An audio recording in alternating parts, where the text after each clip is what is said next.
Earlier in the day, we pulled out the running order, and Seamus, you came out first for this. So I'll hand the mic over to you. You can stand or sit, wherever your preference is. It's quite a long meeting, so I'll let you choose. And you have 2 minutes. Thanks very much, Steve, and thanks everyone for coming out. Good evening, I'm Seamus, I'm your Green Party candidate. I moved to Orpington more than 10 years ago. I was lucky enough to buy a home in Orpington, and when I did so, I insured it, as one does. It cost me, about 10 years ago, a couple of £100, a bit less to insure a home in Orpington. I insured it again this year, somewhat closer to £600. Now, over that period, inflation has run at, 30%? So how has my insurance on my home tripled? How indeed has your insurance on your home? I'm sure you've had similar experiences, tripled in the same period. Well, there's 3 reasons. One, of course, is simple mismanagement. Homes are built on floodplains because planning regulations are poorly enforced and managed. The government takes us out of an important free trade area. Everything becomes expensive, and because risk is pooled, because insurance is a pooled risk, my insurance and your insurance goes up. The second is straightforward profiteering. Over the last 10 to 15 years, the 1,000 richest families in the kingdom have increased their wealth from £250 billion to £1 trillion between them. Food banks at the same time have gone from 30, you remember there were 30 food banks in 2010, to more than 3,500. A vast transfer of wealth has occurred from us to the very rich and to corporations, and in that context, my insurance and your insurance has gone up. And thirdly, of course, most importantly, the endangered elephant in the room, the climate emergency, means that everything is more expensive to insure because what we are insuring against is flood and fire and things that affect properties. Those risks are pooled, and those risks therefore cost us more to insure against. The climate emergency, profiteering, and mismanagement of our economy are not distant risks coming down the road that your grandchildren will one day have to face. They are the risks that you are facing now, the problems that you are facing now, and the reason that everything is more expensive for you now. And the Green Party has the solutions to those problems. Thank you.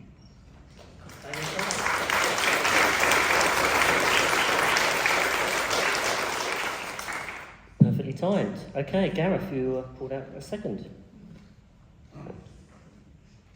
Thank you very much, Chairman. Ladies and gentlemen, it has been a great privilege to represent Orpington and the surrounding areas as your Member of Parliament for the last 5 years. And in that time, I've dealt with over 30,000 individual pieces of casework, held regular surgeries, and campaigned on many local issues. I've been a proactive champion for Orpington both locally and nationally. I pressed for higher funding for our NHS and education services and was successful. I pressed for the local police to have a town centre team in Orpington and was successful. I lobbied the Department of Transport to improve access to 2 of our local stations. I opposed the Planning Inspectorate's plans to de-designate areas of Greenbelt. And I also opposed what I saw as inappropriate development plans for Orpington's town centre. Now, if you re-elect me, I will fight to protect our Greenbelt, which we know is now under a direct threat from Labour. I will fight to end Labour's war on the motorist. I will press for more police officers to be here on our streets rather than constantly abstracted to central London. And I will make sure that the police that we do have are more responsive to local concerns. I will also campaign for lower taxes so that you get to keep more of the money that you earn. Now, the past 5 years has seen unprecedented challenges: the coronavirus pandemic, the war in the Ukraine, and the return of high levels of inflation. This has generated significant problems to the country. It's been very difficult. But during those times, the government kept the country's economy and its people afloat with unprecedented levels of financial support in our peacetime history. And now, inflation is down, the economy is beginning to improve, taxes are beginning to fall, and employment has never been higher in our country's history. So while it has been a very challenging 5 years, the base for the recovery is very strong. So I ask you now, at this election, to support me to make sure that we build upon that. Thank you.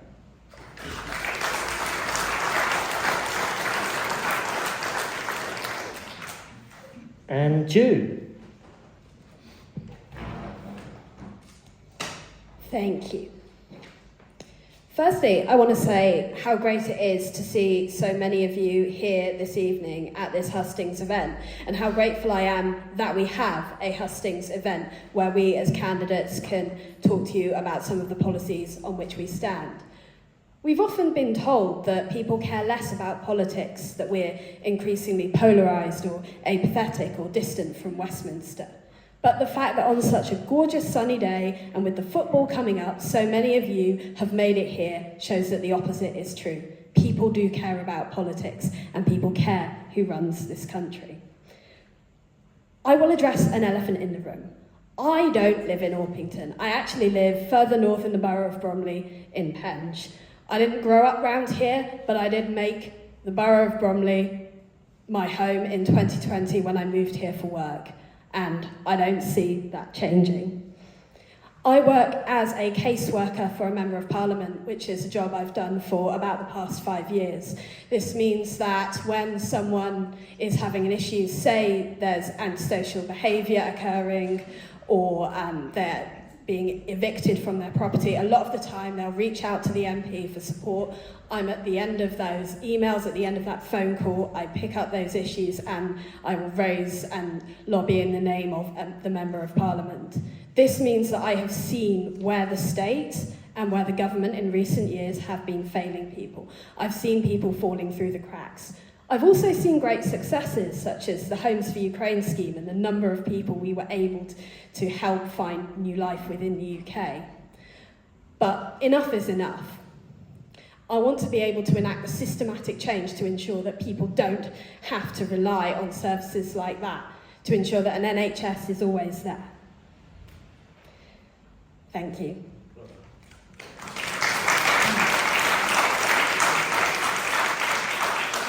Graeme. Thank you, Chair. My name is Graeme Casey. I'm the Liberal Democrat candidate for here in Orpington. I live in Orpington. I'm raising my family here in Orpington. My son was born down the road.